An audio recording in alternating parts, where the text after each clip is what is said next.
Hello, my friends. Welcome to another episode of Deep True Crime.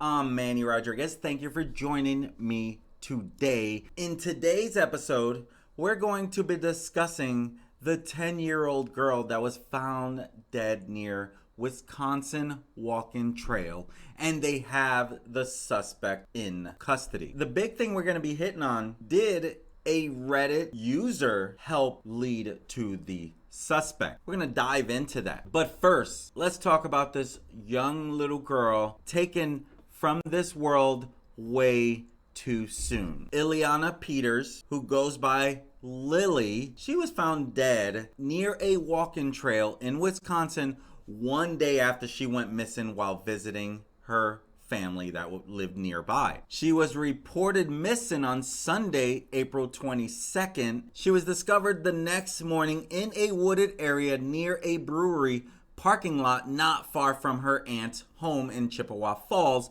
which is where she was going, to her aunt's home. Right away, detective said, "We're considering this a homicide." And we're going to get into the suspect in a little bit. Lily, fourth grader at Parkview Elementary School, she had been missing since Sunday, and her dad had reported her missing about 9 p.m. Sunday night. Now, when she went missing, there was no Amber Alert that was issued. Police did not issue an Amber Alert after learning that Lily was missing. According to the police, before her body was found, police said the situation did not meet the criteria for an alert, but he did not elaborate further. According to Wisconsin Department of Justice, there are 3 criteria for issuing an Amber Alert.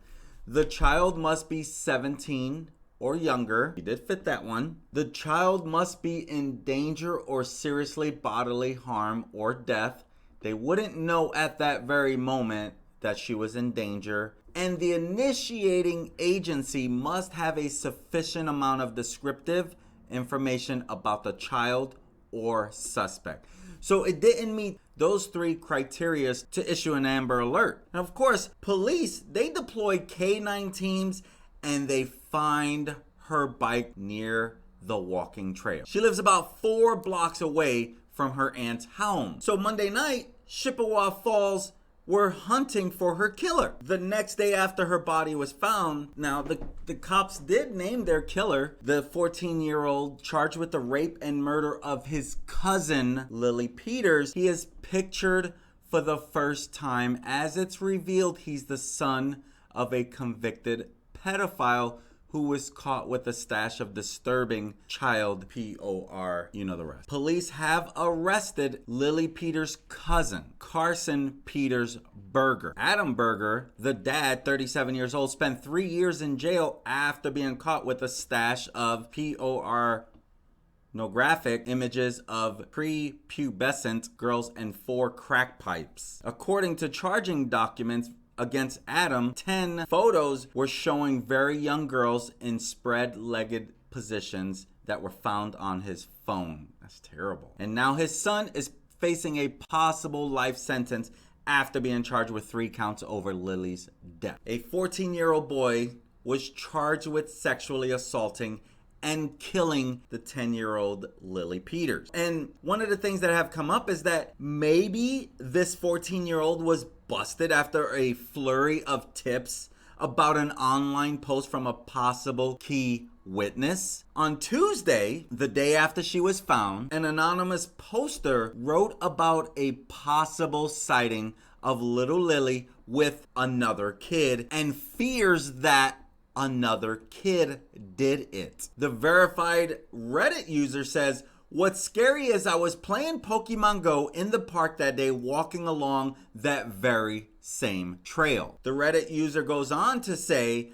"My stomach turns when I think that I saw that girl in a pink purple hoodie on her bike with another kid on my way out. I have a suspicion that it could be another kid that did it." This is what the Reddit user had posted. The post, it sparked so many pleas from users on the true crime subreddit to immediately call in this tip to the cops. The Reddit user instead went quiet, which made a bunch of web sleuths Web sleuths are those who like to play detective, basically like myself, right? Who saw the alarming thread to make sure that detectives were aware of this possible sighting. And one user, Angela Osment, she said, when I saw the post and saw that the original poster wasn't responding, I just thought it was something that should be called in. Now, Angela, she lives in Virginia, more than 1,000 miles away from the crime scene in Chippewa Falls. The Good Samaritan knew right away, we need the detectives to know that this guy might have seen this. Why he didn't want to talk? Or girl, I don't even know, sorry. Why they didn't want to talk? Who knows? So Osment, knowing that, hey, this Reddit user may have information that they're not sharing, she took it upon herself to contact the police. Great job. You know, people are asking questions like, hey, who's the person she's with?